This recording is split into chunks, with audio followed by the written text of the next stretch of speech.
Good morning, Howard. Greetings and welcome to our first ever podcast, appropriately titled ChatNAPT with AI Chatbots Chuck and Howie.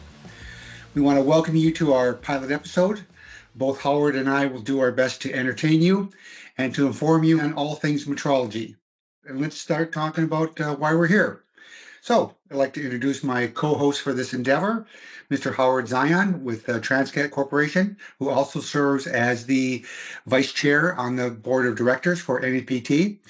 And he's been my friend for 20 plus years. So I look forward to this endeavor with him. So with all that, Mr. Ellis. How are good you morning. today? What, are you trying to keep me quiet? Well, you didn't introduce yourself as chairman of the board. That's a pretty important role. That's true. I'm hoping that I can be just the chairman of the board here in the very near future as we move forward with NAPT. I think we should acknowledge the fact that NAPT is sponsoring this. It's the National Association for Proficiency Testing.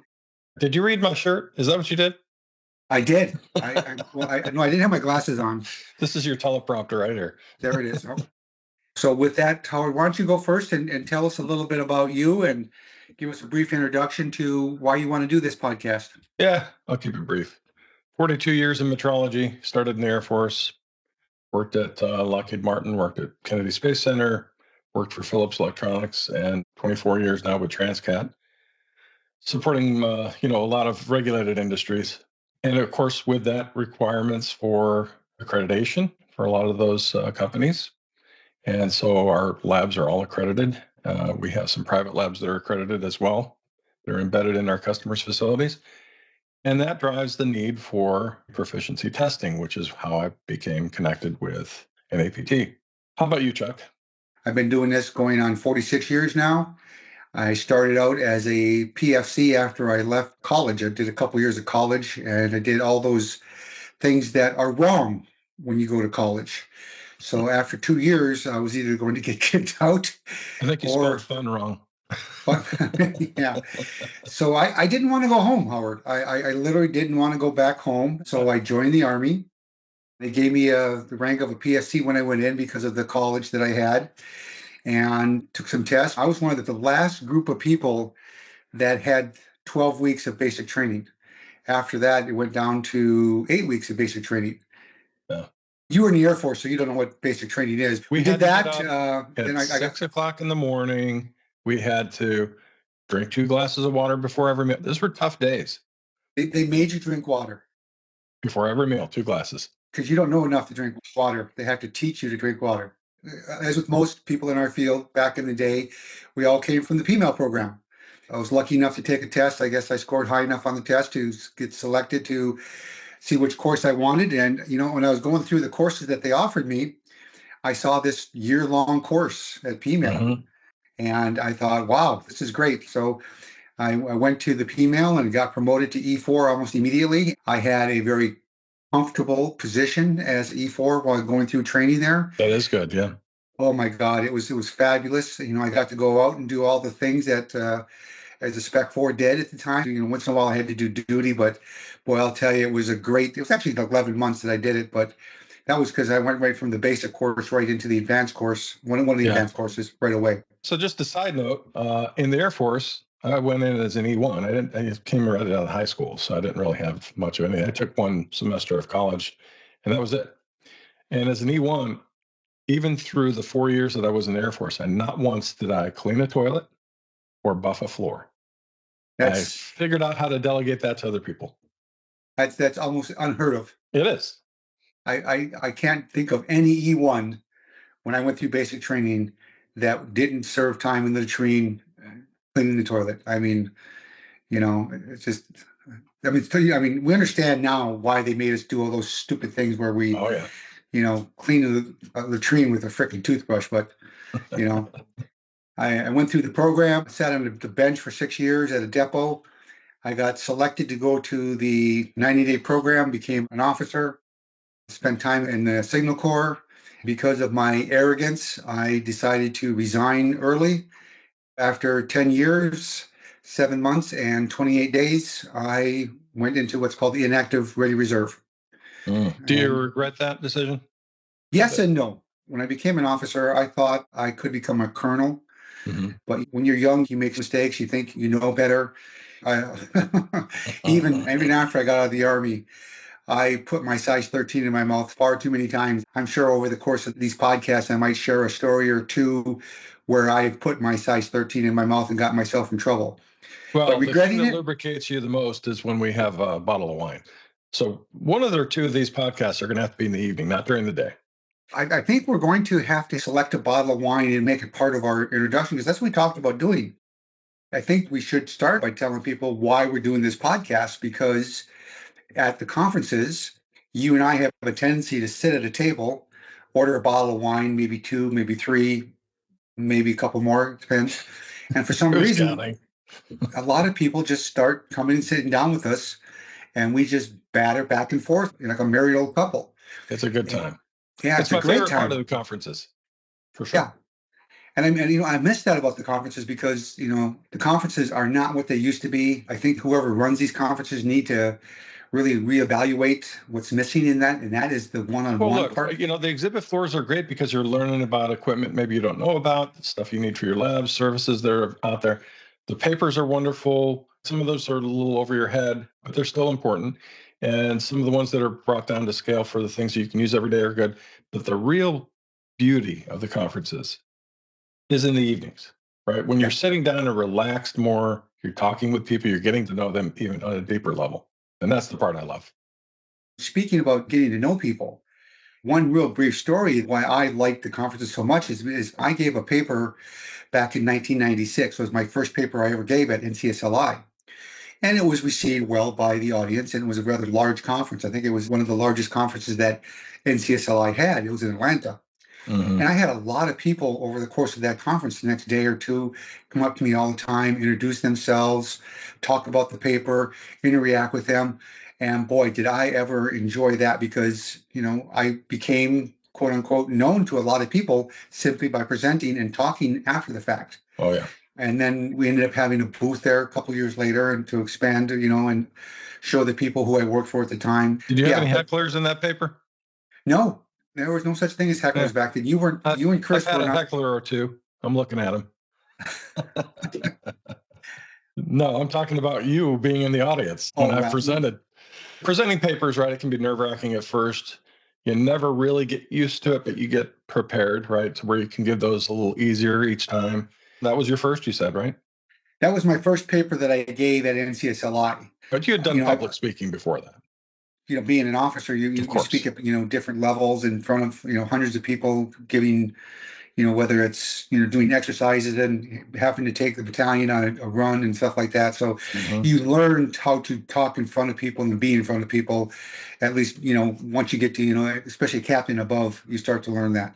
Let's talk a little bit more about us. A lot of people know us. I've been fortunate enough to be part of an industry that talks to a lot of labs. I bet you I have talked over the last 30 years to 850 to 1,000 labs over the last 30 years, conversations dealing with Hmm. the proficiency of us providing services to the Yeah. metrology and So test community. my perspective from a commercial calibration company and the internal labs prior to that, I know people from the conferences. I know people because of papers I published, but I know people mostly because they're my clients. You, on the other hand, with NAPT, you're in touch with all labs. You've got the majority of the market share for proficiency testing. You know everybody.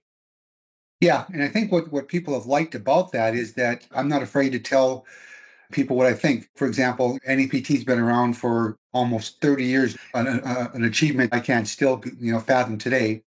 2026 will be our 30th anniversary. What's this I hear about a big bash?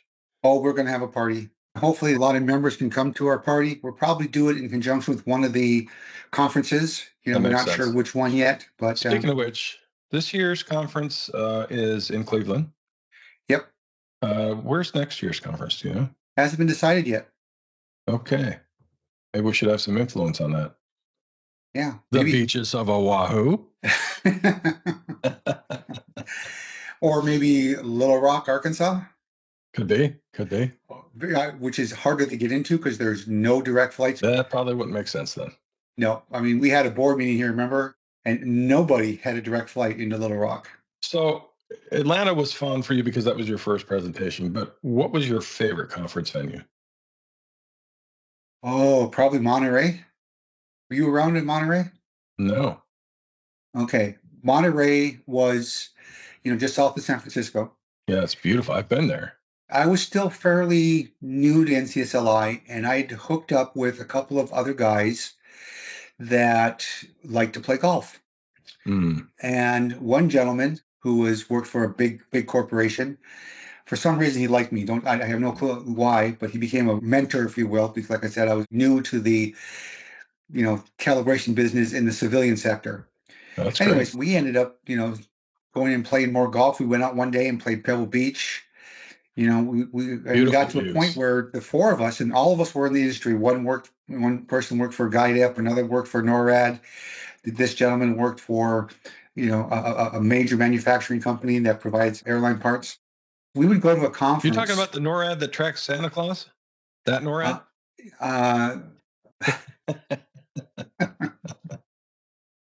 no, but we ended up going to conferences a couple days early and Hmm. playing golf, and then staying a couple days later and playing golf at that particular conference. But it was very high end. I presented another paper that year. I remember as well. It was beautiful weather. What made me surprise me the most was there was no air conditionings in the hotel room. Really? Yeah, and this was at Because of the a cool high end breeze off hotel. the ocean? Yeah, they expected that. Okay. That was definitely one of the best ones. Was Monterey, not just go and enjoy the golf. That's the flip Today, side of where the conferences are held. You can't have it in Vegas because nobody's going to show up to the papers. They're going to right? be out gambling or having fun at the entertainment venues. Same thing when you go to Orlando or Anaheim for the Measurement Science Conference. It's sometimes distracting. The conference have gone down for other reasons Yeah. besides the presentation and the location. Well, I'm, military because of the sequestering. COVID, of course, killed a lot of it too. but honestly, the conferences were on a downslide before COVID. Hmm. The numbers were going down less and less every year before Yeah. COVID hit, and COVID was like a nail in the coffin, if you know my opinion. So they're bouncing back a little bit. Hopefully this year all the conferences will bounce back. We'll see. Do you think part of that is the increase in online technology and meetings? Yeah. You're missing out on the networking afterwards, and that's very valuable. Right. The internet has done such a good job of allowing us to find out what we need to know about a piece of equipment, the Hmm. specifications. We can go online and see a complete video on how to do something nowadays. Right. You had to go to the show and you talk to someone about how to make a measurement, how to improve your measurement process. Now you can YouTube it, which Hmm. makes a greater rationale why you need to do more proficiency testing, because everything is being self-taught now. So the learning of the technicians has to be done by the organization, because we don't have the PMail anymore. That's gone down by 90%. We're not of the amount of available people coming to the Yes. PMail programs. So this leads to my thoughts on training. Theoretical training is wonderful. It gets you from 0 to 50 quickly. Make sure you retain it at least short term. But it's the transition from theoretical knowledge to application that's most critical, especially with physical, dimensional type of work where you have to have a fit and feel for how you do the work, Yeah, which can change your results. And right, that's really right. what proficiency testing is checking. And that transition for the application, when you have a mentor helping you on the bench to say, okay, here's the knowledge you picked up. Let me show you how to translate that to a measurement and get a feel for it. That's Well, critical. I think the calibration, the third-party cal labs are failing, and it doesn't matter which cal lab you want to talk about. The majority of them are not training their technicians, understanding the measurement, all the aspects of what is involved with making a measurement. Mhm. We're teaching technicians how to push buttons. Yeah, And we, that training has to start with understanding your standard, how it works, what it does, how to make it do what you need it to do. yeah. And then Well, translate that to the measurement are you going to agree with me? Or are unit you of going to, attack. No, because I agree with you. There's not enough of that.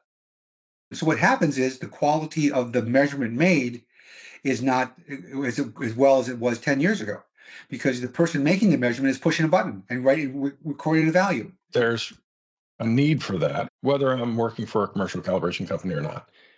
You have to be efficient.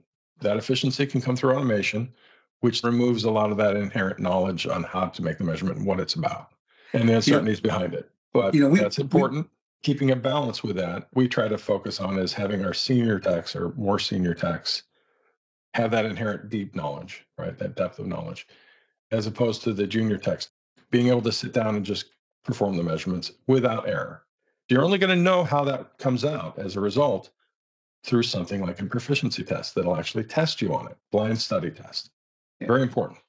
I wanted to add that I've talked to 1,000 people plus over the last 30 years. I've become friends with a lot of people, not friends, business friends. I wouldn't say they come over to my house on Saturday night and play cards. I've had the opportunity of talking to people about how they're making the measurements, being in a position where I understand the measurements. I know that these people don't understand the measurement. And that's the part that gets me angry. We advisors know this as well. You get that just from the questions that they're asking. Yeah.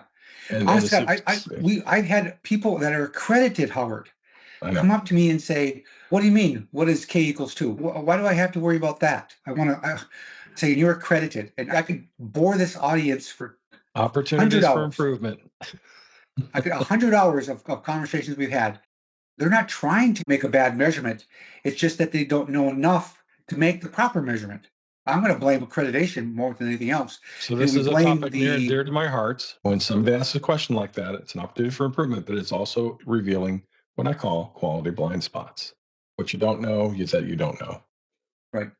In our position, we can't teach people how to make measurements. It's not our place. But we're supposed to provide the mechanism that proves our technical competence here. At NAPT, we can't do anything wrong because metrologists will throw their mother under a bus versus admitting they made a bad measurement. We're not allowed to make mistakes. We have to be able to defend every single thing we do. Our processes are second to none of how we manage the kits, how we manage the reference values, how we process the entire from start to finish. It's beyond reproach. Anyways, so Chuck, let's back up the bus just a second. Is that how your mother met her demise?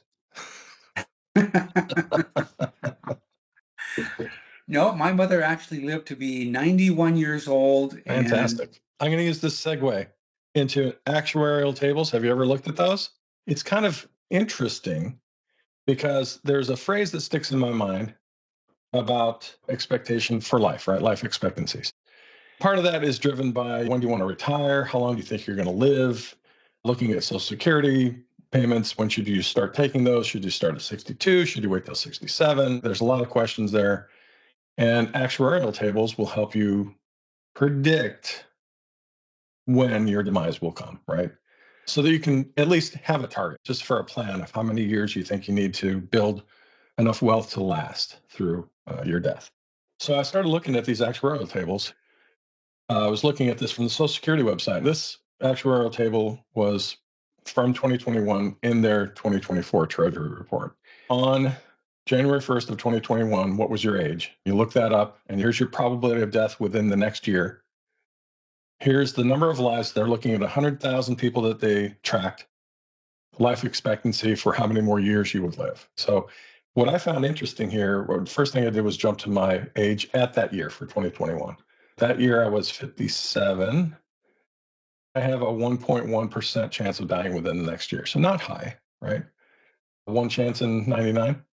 Of the 100,000 originally born the year I was born, there's 84,347 left.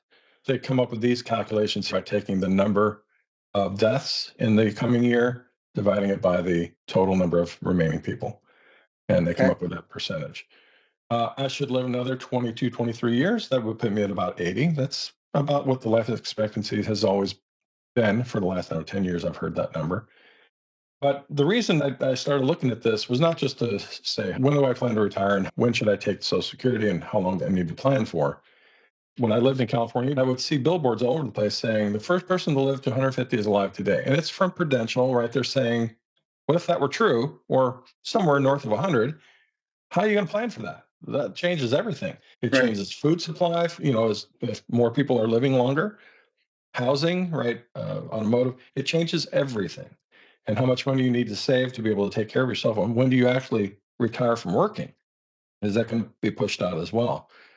There's been a couple of people who have presented on this.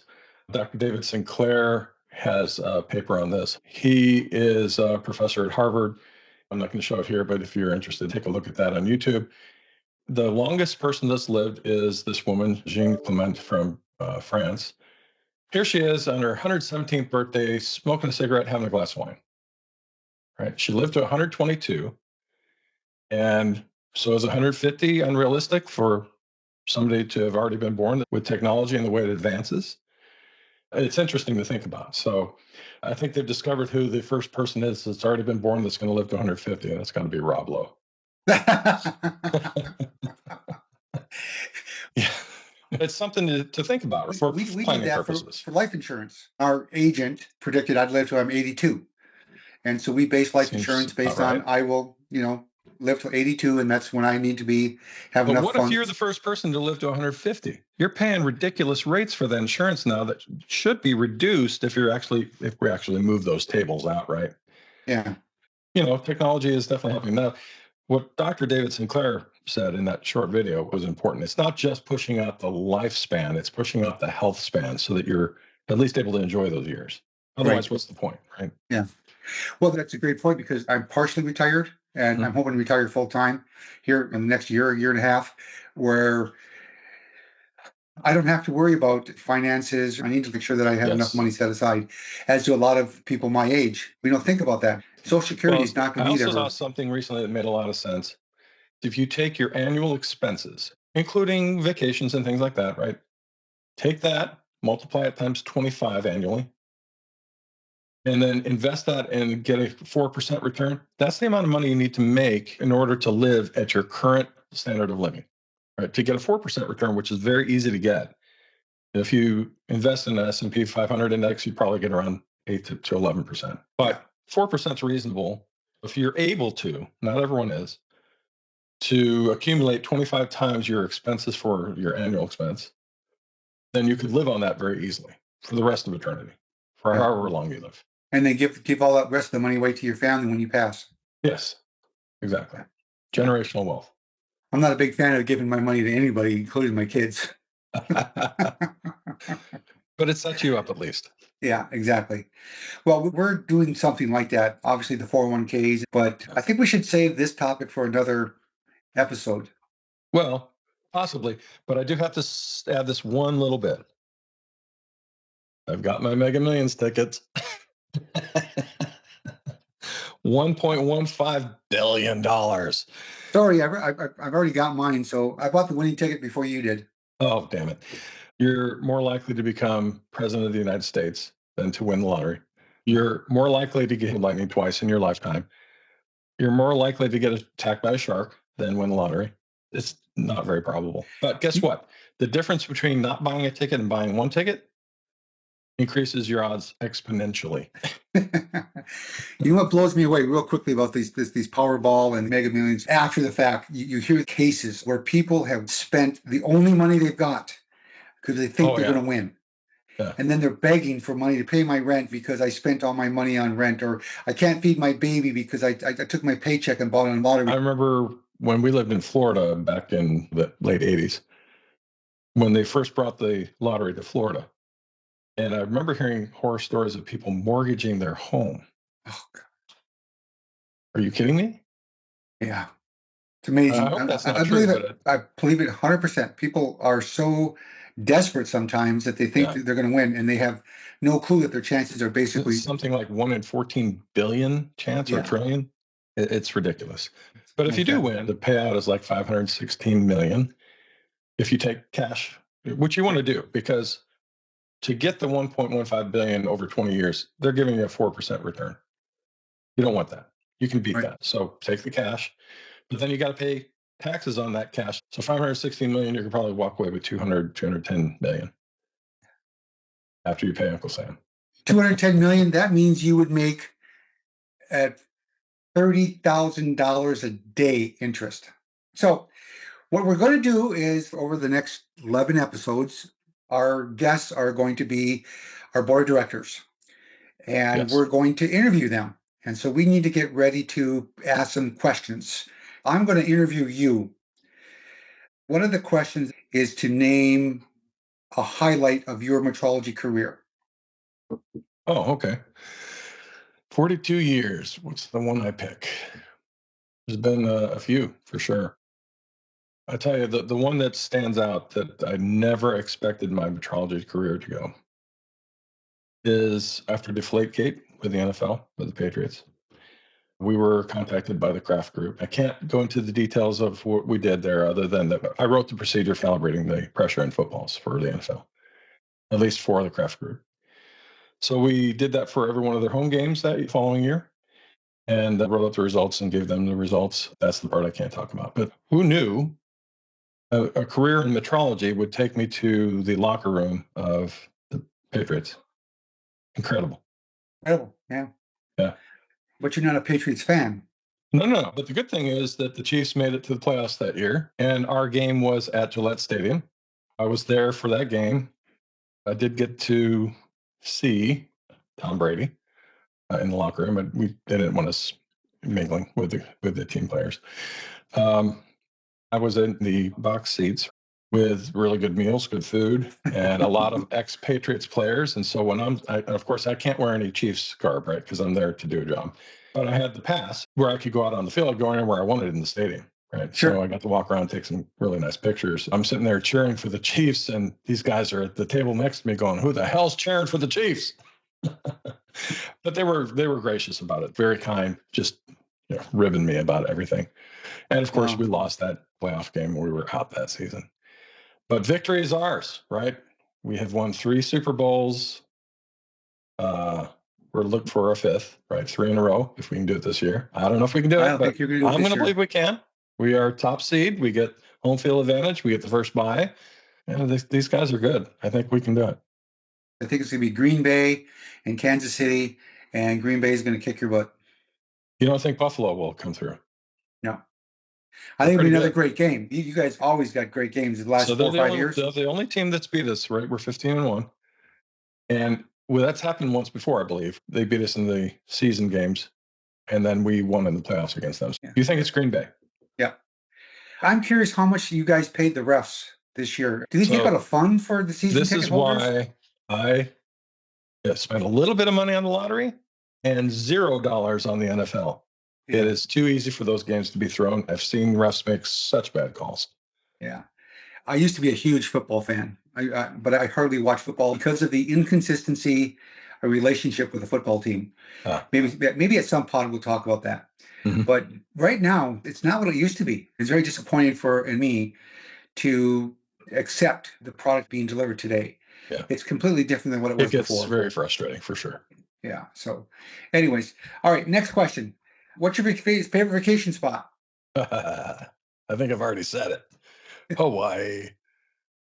We've been there 4 times. We've been to all the islands. And one of my most memorable is the year we went with you guys, you and Trent and Jaden. He was just a baby, if you recall. He called us Grandpa and Grandma. Yeah, to this day. Yeah. 10 years later, he still calls you Grandpa and Grandpa. So cute. And he was so good for us. He was always good for us when we took him out. So Hawaii is your favorite to-go spot? Yeah. Isn't that where we started the tradition of bottle of wine each night? I think you're right. You know, what it was is we decided we were going to have a bottle of wine once a night. And the first night we were there, I think we drank 3 bottles on the patio. So we had to go to the store the first night. You and I were out on the deck, and they were inside watching a movie, Janet and Trent. Yeah. Baby was sleeping, and we were up till 12:30, 1 o'clock in the morning, just talking about on the deck. NAPT, talking about competitors, talking about metrology. Interesting conversations, really deep thought. How great that breeze was as coming across the warm ocean. It was 84 degrees at midnight. It's probably not fair to ask the question, what is your favorite wine? Because there's so many, right? But if you pick 1 or 2, what are the ones that you like the most? You know, just lately, we've come across the Prisoner, which we found quite... I do love the Prisoner. There's actually some really good buys at Costco that we enjoy. Have you ever had Jordan? Yes. Jordan's a good favorite as well. One of the more memorable ones for me was pre-COVID. It's a California wine called Nice Legs, and they had Merlot, Cabernet, and Malbec. I used to get it every time I'd go out there because we moved away from California, but every time I'd go back to visit my sisters, I'd pick up some nice legs at the grocery store. Really good wine. COVID put them out of business. Then last question for you.